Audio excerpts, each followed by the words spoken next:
नमस्कार विद्यार्थी मित्रांनो, आज आपण समाजकार्य हा जो तुमच्या एक्झामचा सगळ्यात महत्त्वाचा भाग आहे आणि हा असा पण खूप जनरलाइज आहे, त्यामुळे त्याच्यामध्ये थोडंसं कन्फ्युजन होण्याचे चान्सेस आहेत। त्यासाठी आपण एक थोडं वेगळ्या पद्धतीने समाजकार्य या विषयाचा अभ्यास करायला आजपासून आपण सुरुवात करणार आहोत। बरोबर आहे, आपले मागचे सर्व लेक्चर्स तुमचे नक्कीच पाहून झाले असतील आणि लक्षात ठेवा त्यावर कधी तुमचे लाईव्ह लेक्चर्समध्ये प्रश्नोत्तर विचारले जाऊ शकतात। माझी सगळ्यांना एक विनंती आहे की ज्यावेळेस मी लाईव्ह घेतोय सॅटर्डेला, तुम्हाला काही डाऊट असतील किंवा नसतील तरी पण तुम्ही लाईव्ह लेक्चरला येत चला। त्याने काय होईल, ज्या मुलांना डाऊट्स आहेत त्यातून तुमचं परत रिव्हिजन होऊ शकतं आणि तुम्हाला काही अडचणी असतील तर त्या पण तिथे सॉर्ट आउट केले जातील।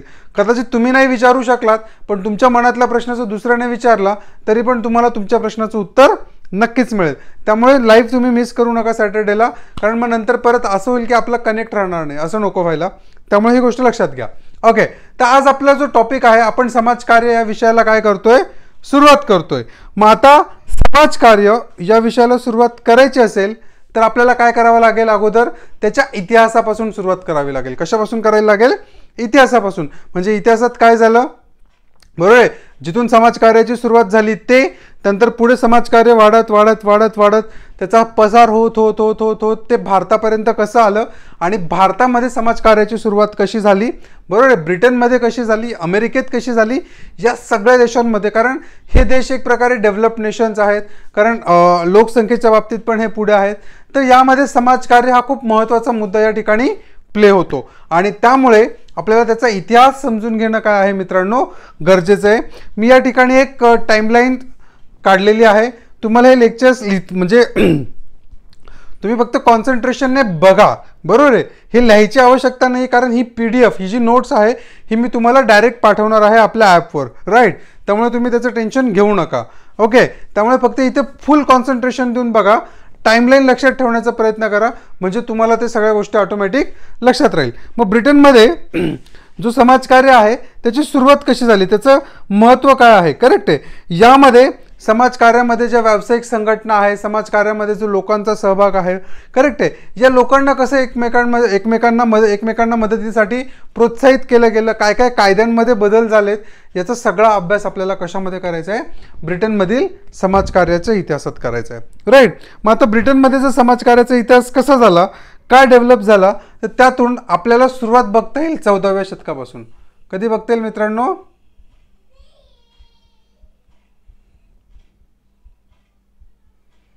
14व्या शतकापासून, बरोबर आहे। आता 14वे शतक का महत्त्वाचं आहे, का महत्त्वाचं आहे, कारण 14व्या शतकामध्ये असं काय घडलं होतं की आपल्याला त्याचा इतिहास म्हणून अभ्यास करावा लागतोय, राईट। तुम्ही जर 14व्या शतकामध्ये बघितलं, आपण एका लेक्चरमध्ये आपलं डिस्कशन केलं होतं की रेनेसान्स पिरियड किंवा अरिस्टॉटल, प्लेटो यांचा हा काळ होता आणि यांचा हा काळ असल्यामुळे त्या ठिकाणी जी समाजव्यवस्था होती, त्या काळची जी सामाजिक परिस्थिती होती ते पण समजून घेणं आपल्याला आवश्यक असणार आहे। मग त्या काळची सामाजिक परिस्थिती काय होती की गरिबांची त्या ठिकाणी सरकारने किंवा बाकीच्यांनी दोन प्रकारचे वर्गांमध्ये त्यांचं वर्गीकरण केलं होतं। कोणाचं? गरिबांचे दोन वर्ग होते। या दोन वर्गांमध्ये आपण जर बघितलं तर पहिला जो वर्ग आहे तो आहे शारीरिकदृष्ट्या सक्षम असणारा वर्ग आणि दुसरा जो आहे तो निराधार किंवा दरिद्री वर्ग होता। मग आता हा जो शारीरिकदृष्ट्या सक्षम हा वर्ग होता, यामध्ये असे लोक होते की जे शारीरिकदृष्ट्या सक्षम आहेत, काम करू शकतात पण काम नाही आणि गरीब आहेत। आणि दुसरा एक वर्ग होता, यामध्ये आपल्या लक्षात येईल की हा जो वर्ग होता हा कसा होता मित्रांनो, हा निराधार होता आणि दरिद्री होता। यामध्ये मग अपंग वगैरे, स्त्रिया, ज्यांना काही करता येत नाही आहे, काही प्रॉब्लेम्स आहेत, असे सगळे लोक याच्यामध्ये येत होते। मग या काळामध्ये 14व्या शतकामध्ये तुम्हाला सगळ्यांना माहिती आहे की युरोपवर किंवा इतर देशांमध्ये धर्माचा पगडा खूप मोठ्या प्रमाणामध्ये होता। कशासाठी होता? धर्माचा पगडा खूप मोठ्या प्रमाणामध्ये होता।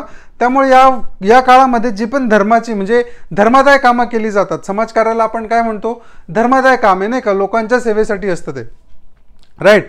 त्यामध्ये वैयक्तिक स्वार्थ काही नसतो, असं म्हणून समाजकार्याला आपण बघत असतो। मग यामध्ये जे म्हणजे गरिबांसाठी किंवा इतर लोकांसाठी जे काही केलं जात होतं त्याचं उद्दिष्ट काय होतं, आत्म्याच्या शुद्धीकरणासाठी। कुठलं उद्दिष्ट होतं मित्रांनो? आत्म्याच्या शुद्धीकरणासाठी काय केलं जात होतं, धर्मदाय काम केलं जात होतं, दान दिलं जात होते, गरिबांना जेवायला दिलं जात होतं, गरिबांचं पालनपोषण केलं जात होतं. उद्दिष्ट काय होतं की आपल्या आत्म्याची शुद्धी होईल. बरोबर आहे. या शुद्धीतून हे जे सुरू झालेलं काम आहे ते पुढे जाऊन किती व्यापक स्वरूप घेतं हे तुम्हाला लक्षात येईल. मित्रांनो, जेव्हा लक्षात घ्या, ज्यावेळेस लोक एखादी गोष्ट सायंटिफिक पद्धतीने जर सांगितली आणि ते मानत नसतील तर ती तुम्हाला धर्माच्या नावाने सांगावी लागते, आणि धर्माच्या नावाने सांगितल्यानंतर तुम्हाला मानण्याशिवाय दुसरा पर्याय नसतो. करेक्ट आहे.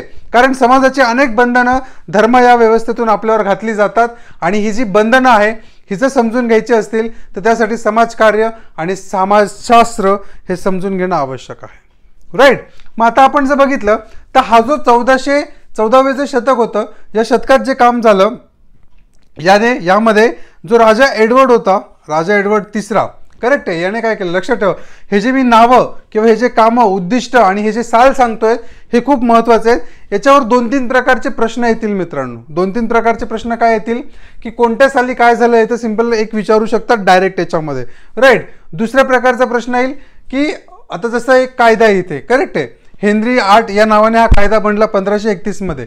या कायद्याचे उद्दिष्ट काय होते, तुम्हाला 1, 2, 3, 4 यातले 2 ऑप्शन येतील, यातलं एक ऑप्शन येईल, कुठलं तरी एक तुम्हाला लिहावं लागेल.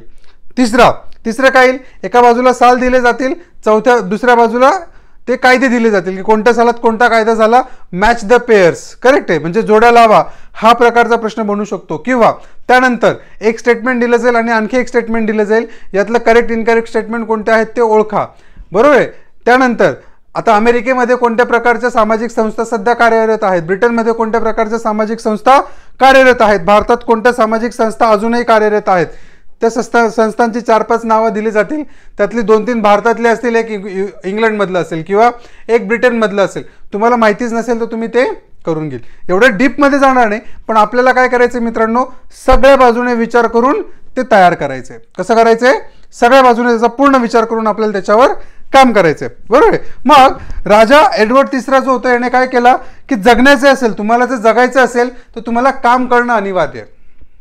काय केलं, तुम्हाला जर जगायचं असेल तर काम तुम्हाला करावं लागेल, दुसरा पर्याय नाही. मित्रांनो, राजा एडवर्ड काय तुम्ही आजच्या काळात जरी घेतलं तर जगण्याशिवाय पर्याय नाही, कारण ना घरचे विचारत ना समाज विचारत. राईट. त्यामुळे काम करणं हे अनिवार्य आहे. त्यामुळे हा कायदा या ठिकाणी लक्षात आलं. हे 14व्या शतकामध्ये झालं.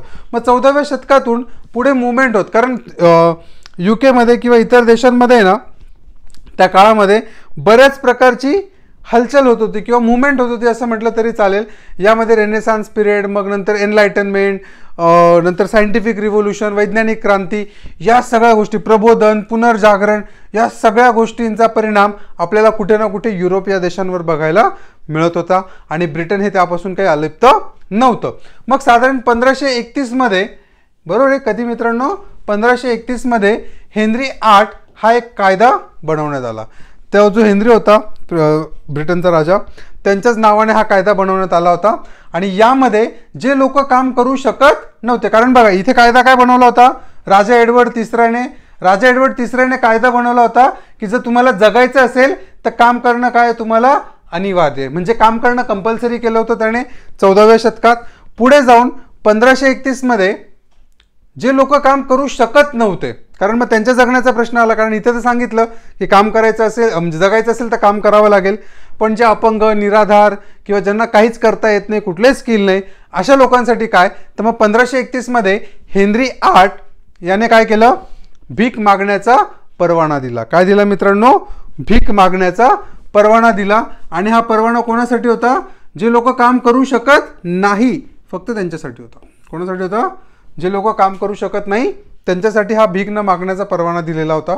त्यानंतर 1563, थोडा वेळ जातो, 30-35 वर्ष, त्यामध्ये मग जे लोक आहेत, जे असे लोक आहेत की ज्यांची स्वतःची घरं आहेत, करेक्ट आहे, ज्यांची स्वतःची घरं आहेत आणि ज्यांची घरं नाही आहेत, अशा लोकांना ज्यांची घरं आहेत त्यांनी काय करणं होतं, त्यांच्या मदतीसाठी कर देणे अनिवार्य होतं. काय होतं, 1563 मध्ये हा कायदा करण्यात आला की ज्यांना घरं आहेत त्या लोकांना कर देणं काय आहे मित्रांनो, अनिवार्य असणार आहे, कारण त्या कराच्याच माध्यमातून गरिबांची काय केली जाणार होती, मदत केली जाणार होती. बघा काय काय बघितलं आपण, पुन्हा एकदा रिकॅप करूया.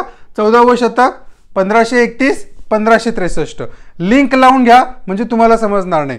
इथे जगण्यासाठी काम करणं अनिवार्य केलं म्हणून इथे काम न करू शकणाऱ्यांना भीक मागण्याचा परवाना देण्यात आला. बरोबर आहे. इथे राजा एडवर्ड होता, इथे राजा हेनरी आहे. तिथून पुढे मग जे काम करत होते त्यांच्याकडे प्रॉपर्टी आली आणि ज्यांच्याकडे प्रॉपर्टी आली त्या लोकांना काय होतं, कर देणं अनिवार्य केलं. काय केलं मित्रांनो, कर देणं अनिवार्य केलं. येतंय लक्षात. पुढे 1572च्या दरम्यान जर आपण बघितलं तर राणी एलिझाबेथ येते पिक्चरमध्ये. करेक्ट आहे. राणी एलिझाबेथ आल्यानंतर राणी एलिझाबेथने गरिबांची जी देखरेख आहे ते करण्यासाठी अधिकाऱ्यांची नियुक्ती केली. काय केली, अधिकाऱ्यांची नियुक्ती केली. आणि असं म्हटलं जाईल की पहिल्यांदा की गरिबांची जबाबदारी एका अर्थाने शासनाने घेतली. हे कधी झालं मित्रांनो, 1572 मध्ये. कधी झालंय, 1572. लक्षात ठेवा. ठीक आहे. येते लक्षात तुम्हाला. आपण 4-5 साल बघितले. कुठले कुठले, 14वे शतक, 1531, 1563 आणि 1572. नक्कीच लक्षात राहील, यामध्ये काही अडचण नसणार आहे. पुढे जाऊया. त्यानंतर 1601 मध्ये बघा, 1572 मध्ये काय केलं, राणी एलिझाबेथ आली आणि गरिबांसाठी काय केलं त्यांनी, गरिबांना दत्तक घेतलं. इन शॉर्ट, गरिबांसाठी काम करण्यासाठी अधिकाऱ्यांची नियुक्ती केली. मग हे अधिकारी काम करू लागले, काही नियम बनवू लागले. सगळ्या गोष्टी व्यवस्थित आल्यानंतर असा एक कायदा करायची आवश्यकता होती गरिबांसाठी की जेणेकरून त्यांचं काय केलं जाईल, कल्याण केलं जाईल, गरिबांचं क्लासिफिकेशन केलं जाईल, त्याची वर्गवारी केली जाईल. आणि त्यासाठी 1601 मध्ये, कधी मित्रांनो, 1601 मध्ये, 1601 या काळात, या साली काय केलं, पुअर लॉ अंमलात आणण्यात आला. पुअर लॉ म्हणजे गरिबी कायदा, असं आपण त्याला मराठीत म्हणू शकतो. काय पुअर लॉ म्हणजे काय, गरिबी कायदा. हा 1601 मध्ये अंमलात आणण्यात आला. मग हा आल्यानंतर हा जो कायदा होता याला एक नाव दिलेलं होतं. याचं नाव काय होतं, 43 एलिझाबेथ हे नाव पण देण्यात आलं होतं. काय देण्यात आलं होतं, 43 एलिझाबेथ हे नाव या कायद्याला देण्यात आलं होतं, पुअर लॉला. या नावाने पण तो ओळखला गेला. यामध्ये गरिबांचे 3 वर्ग करण्यात आले. बरोबर आहे. काय केले होते, 3 वर्ग केले होते. कुठले कुठले वर्ग होते, जे शारीरिकदृष्ट्या सक्षम आहेत ते, बेरोजगार किंवा नपुंसक आणि परावलंबी मुले. मग आता शारीरिकदृष्ट्या सक्षम कोणाला म्हणायचं, यांच्यासाठी काय होतं कायद्यामध्ये, जो एडवर्डचा कायदा होता, काम करणे अनिवार्य, यांना काम करावं लागायचं. पण इतरांना दान देण्याची मुभा या लोकांना नव्हती. वाक्य महत्वाचं, लक्षात ठेवा. शारीरिकदृष्ट्या सक्षम लोकांना काम करावं लागायचं, पण ते काय होतं, इतरांना किंवा यांना, इतरांना म्हणण्यापेक्षा यांना दुसरं कोणी दान देऊ शकत नव्हतं. म्हणजे अधिकारी असतील, गव्हर्नमेंट असतील किंवा यांच्यापेक्षा श्रीमंत लोक असतील, जे लोक शारीरिकदृष्ट्या सक्षम आहे त्यांना दान घेण्याचा कुठलाही अधिकार नव्हता. हे कोणी सांगितलंय इथे, पुअर लॉ मध्ये सांगितलंय. कुठे सांगितलंय मित्रांनो, पुअर लॉ मध्ये. मग यानंतर जे बेरोजगार किंवा नपुंसक लोक होते, तर बेरोजगार किंवा नपुंसक गरीब आपण कोणाला म्हणू, यामध्ये यांना दानगृहात ठेवले किंवा बाह्य मदत देऊ करण्यात आली होती. म्हणजे यांना कुठल्या तरी दानगृहात, जिथे यांच्या जेवणाची, खाण्याची, पिण्याची व्यवस्था केली जाईल किंवा यांना बाहेरून कुठली तरी मदत केली जाईल. मग यामध्ये अपंग, आजारी, अक्षम, करेक्ट आहे, अशा प्रकारचे जे मानसिक रुग्ण आहेत काही, या लोकांना यामध्ये काय केलं होतं मित्रांनो, ठेवण्यात आलं होतं. कोणाला, बेरोजगार आणि नपुंसक गरीब. ओके. त्यानंतर परावलंबी मुले. परावलंबी मुले म्हणजे काय की सर्वसाधारणपणे अनाथ किंवा टाकून दिलेली जी मुलं असतात की ज्यांचा कोणी वाली नाही, करेक्ट आहे, अशा लोकांसाठी पण गरिबीची एक कॅटेगरी बनवण्यात आली होती. बरोबर आहे. त्यामुळे असं म्हणता येईल की या काळामध्ये समाजाने गरजू असतील किंवा अपंग असतील यांना सेवा देण्याची जी जबाबदारी होती ती आपल्या शिरावर घेतलेली आपल्याला 1601च्या पुअर लॉ मध्ये दिसून येते. कधीच्या मित्रांनो, 1601च्या. पुन्हा बघा काय काय बघितलं आपण, 14वे शतक, 1531, 1563, 1572 आणि 1601. करेक्ट आहे. 5 गोष्टी लक्षात आल्या, नक्कीच आल्या असतील. त्यानंतर 1662. 1662 मध्ये एक सेटलमेंट ऍक्ट नावाचा ऍक्ट पास करण्यात आला आणि तो ऍक्ट जो होता तो कोणी पास केला, चार्ल्स दुसरा याने. कोणी केला मित्रांनो, चार्ल्स दुसरा. या ऍक्ट मध्ये काय केलं होतं, जे स्थलांतरित गरीब होते, स्थलांतरित म्हणजे काय की आपलं गाव सोडून ते शहरात आले होते आणि तिथं गरिबीचं जीवन जगत होते, तर मग अशा गरिबांना पुन्हा त्यांच्या जागेवर, त्यांच्या घरी, त्यांच्या गावाला, त्यांच्या ठिकाणी पाठवण्याची जबाबदारी ही कोणाला देण्यात आली? जे शांतता न्यायाधीश होते त्यांना हे अधिकार देण्यात आले. यांच्या परवानगीने जे स्थलांतरित गरीब होते त्यांना पुन्हा पाठवण्याची व्यवस्था करण्यात आली असं आपण म्हणू शकतो. यानंतर या ठिकाणी जर बघितलं आपण तर 1867 काय 1867 मध्ये सेटलमेंट हाऊस चळवळ नावाची चळवळ सुरू झाली. या चळवळीला सुरुवात करणारे कोण होते? चळवळीचे प्रणेते कॅनॉन बर्नेट. हे नाव लक्षात ठेवा. सेटलमेंट हाऊस चळवळ ब्रिटनमध्ये ती सुरुवात करणारे कोण होते?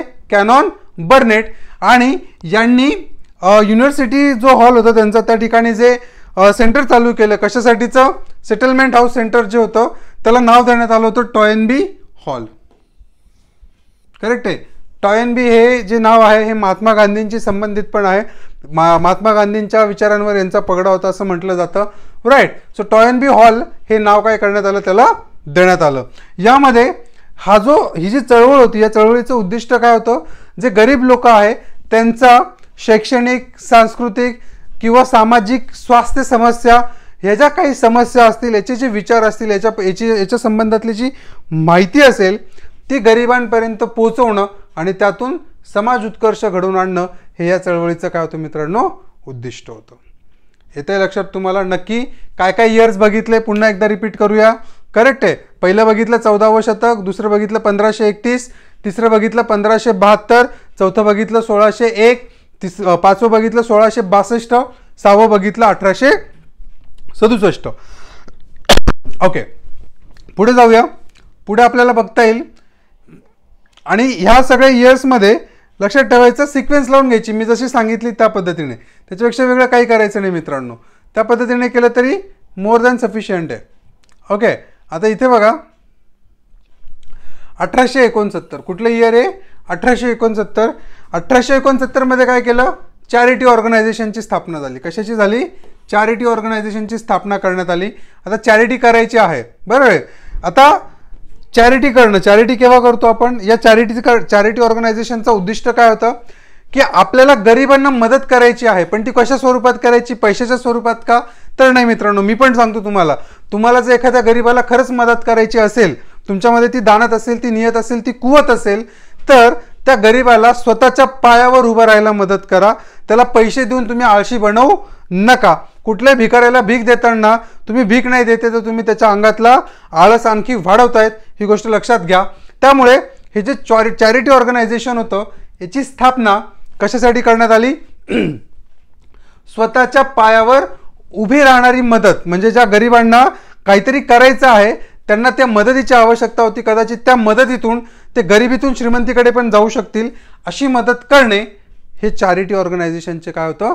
महत्त्वाचं उद्दिष्ट होतं. आणि 1869 इयर याला स्टार करून ठेवा. हे कशासाठी ओळखलं जातं? कशासाठी ओळखलं जातं? तर याच्यामध्ये संघटित समाजकार्याचा पहिला प्रयोग, कसला? संघटित समाजकार्याचा पहिला प्रयोग हा 1869 मध्ये बघितला गेला. म्हणजे समाजकार्य तर पहिले लोक करत होते ते वैयक्तिक लेवलवर होतं, पण संघटित समाजकार्य पूर्ण समाजाला, सर्व लोकांना एका उद्दिष्टासाठी एकत्र घेऊन लोकांची मदत करणे हा जो हेतू होता तो आपल्याला कधी बघायला मिळतो मित्रांनो? 1869 मध्ये. कधी बघायला मिळतो? 1869 मध्ये. राईट. मग यामध्ये पहिल्यांदाच समुदाय संघटन आणि व्यक्तिसहाय्य कार्य सुरू झाले. व्यक्तिसहाय्य, व्यक्तींना जी मदत लागेल ती करण्याचं जे काम असतं ते व्यक्तिसहाय्य कार्यामध्ये येतं. आपण त्याच्यावर थोडंसं डिटेल जेव्हा टाईप्स बघू त्यावेळी आपण त्यावर चर्चा करणार आहोत. राईट. त्यानंतर 1905 जर आपण बघितलं तर 1905 ला आपल्याला लक्षात येईल पुअर लॉ स्थापन केला होता. आता मला तुम्ही सांगणार आहात पुअर लॉ कधी स्थापन झाला होता मित्रांनो? 1601 मध्ये. कधी झाला होता? 1601 मध्ये. 1601 नंतर 1905 म्हणजे साधारण 300 वर्ष गेलेत. 300 वर्षानंतर पुअर लॉ कमिशन स्थापन करण्यात आलं. काय करण्यात आलं?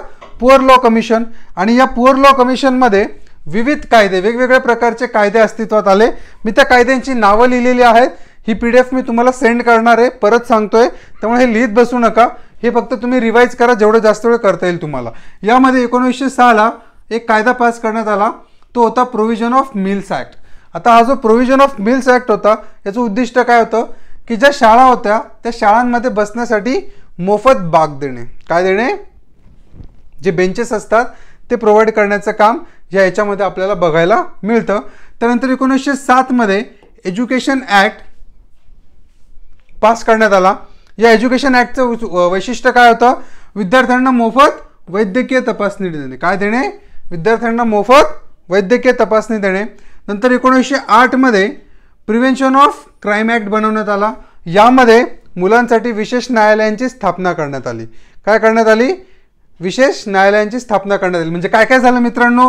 1906 मध्ये मुलांना बसायला मोफत बाकं दिली, 1907 मध्ये शिक्षण दिलं आणि 1908 मध्ये जे गुन्हे होत आहेत, जे लोक शिकलेले नाहीत त्यांना कंट्रोल करण्यासाठी विशेष न्यायालयांची स्थापना करण्यात आली. 1906, 7, 8 क्लिअर आहे सगळ्यांना? पुढे बघूया 1911. 1911 मध्ये नॅशनल इन्शुरन्स याची सुरुवात करण्यात आली. करेक्ट आहे. कशाची सुरुवात करण्यात आली? National insurance act.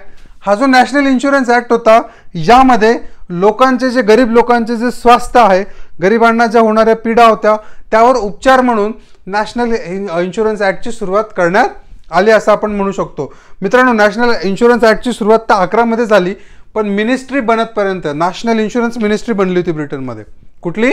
National insurance ministry. ही मिनिस्ट्री बनली तुमची साधारण 1944 मध्ये. कधी बनली? 1944. पुढे आपण ती फॅक्ट लिहिली आहे, लक्षात ठेवा. त्यानंतर 1912चा चिल्ड्रन्स ॲक्ट, 1920चा juvenile court metropolis act. Juvenile court metropolis act. तुम्हाला फक्त काय लक्षात ठेवायचं आहे? हे इयर आणि ह्या ॲक्टचं नाव, याच्यामध्ये काय होतं एवढ्या डेप्थमध्ये तुम्हाला जाणार नाही. मग हा ऑप्शनलचा कंटेंट झाला मित्रांनो. करेक्ट आहे? लक्षात ठेवा. Okay. 1912 children's act, 1920 juvenile court metropolis act, 1925 widows orphans old age contributed pension act. Widows orphans old age contribution pension act. याच्यामध्ये जे साधारणपणे आपण म्हणू शकतो ना, जे विधवा होते, त्यांचे जे मुलं होते, त्यांच्यासाठी ओल्ड एज पेन्शन आणि त्यांना सांभाळणं वगैरे ह्या सगळ्या गोष्टी काय करण्यात आल्या? इथे कंपल्सरी करण्यात आला. ॲक्ट महत्त्वाचं नाही, त्याच्यात काय होतं ते नाव फक्त लक्षात ठेवा तुम्ही इथे. राईट. त्यानंतर 1931ला नॅशनल इकॉनॉमी ॲक्ट हा पण पास करण्यात आला. काय करण्यात आला? 1931ला नॅशनल इकॉनॉमी ॲक्ट. 1940ला ओल्ड एज पेन्शन ॲक्ट. कुठला? ओल्ड एज पेन्शन ॲक्ट 1940ला पास करण्यात आला. त्यानंतर मित्रांनो हे छोटे छोटे राहिलेत पॉईंट्स, आता जास्त मोठे नाही आहेत. ओके. त्यानंतर 1946ला फॅमिली अलाउन्स स्कीम सुरू करण्यात आली. करेक्ट आहे? फॅमिली अलाउन्स म्हणजे काय? की यामध्ये ज्या फॅमिलीज होत्या त्यांना एक प्रकारचा अलाउन्स प्रोव्हाइड केला जायचा. ज्यांची जे गरिबी रेषेच्या खाली आहेत किंवा जे गरीब आहेत त्यांना उत्कर्षासाठी काहीतरी साधनं पाहिजे होती, ती फॅमिली अलाउन्स स्कीम तुमची 1946 मध्ये सुरू झाली. 1948ला नॅशनल हेल्थ सर्व्हिस, जसं मी तुम्हाला म्हटलं, 1944ला नॅशनल इन्शुरन्स मिनिस्ट्री याची स्थापना झाली. 1963ला यंग पर्सन ॲक्ट हा ॲक्ट सुरू करण्यात आला. मित्रांनो, यातल्या बरेचसे जे ॲक्ट आहेत, बरेचसे म्हणजे ऑलमोस्ट सगळेच ॲक्ट आजही ब्रिटनमध्ये एक्झिस्ट करतात. ब्रिटनमध्ये आज पण या ॲक्टचं काय आहे? महत्त्व आहे आणि ते आज पण ते पाळले जातात. तर हा होता मित्रांनो ब्रिटिशकालीन इतिहास, ब्रिटिशकालीन झालेले ॲक्ट आणि त्यांची नावं, त्यांचा उपयोग आणि त्यांचा एकमेकांशी संबंध. या चॅप्टरमध्ये एक महत्त्वाची गोष्ट आहे, याच्यावर एक प्रश्न बनू शकतो असं मला वाटतं, म्हणून मी ही नोट्स बनवली आहे. प्रश्न काय बनेल मित्रांनो? समाजकार्य क्षेत्रातील ब्रिटनमधील महत्त्वाच्या कमिटीज किंवा महत्त्वाच्या संस्था कोणत्या आहेत? मग यातले काय केले जातील? तुम्हाला 4-5 नावं दिली जातील आणि त्यातलं एक नाव नसणार आहे. तर ह्या महत्त्वाच्या संस्था आहेत, फक्त यांची नावं लिहून ठेवा. ही नोट्स 2-3दा वाचलं तर तुम्हाला ही ऑटोमॅटिक लक्षात राहून जाईल. वेगळं असं लक्षात ठेवण्याची आवश्यकता नाही. मग याच्यामध्ये पहिलं काय आहे? National council for social service, family welfare association, the national old people's welfare committee, नंतर the Catholic child welfare council, त्यानंतर the British Red Cross society, the British federation of social workers. या सगळ्या संस्था आज पण ब्रिटनमध्ये काम करतायत. काय करतायत मित्रांनो? आज पण ब्रिटनमध्ये काम करतायत. त्यामुळे हा होता ब्रिटनमधील समाजकार्याचा इतिहास. आता या संदर्भात घेऊन आपल्याला भारतातील समाजकार्याचा इतिहास बघायचा आहे, तो आपण उद्याच्या लेक्चरला बघणार आहोत. धन्यवाद मित्रांनो.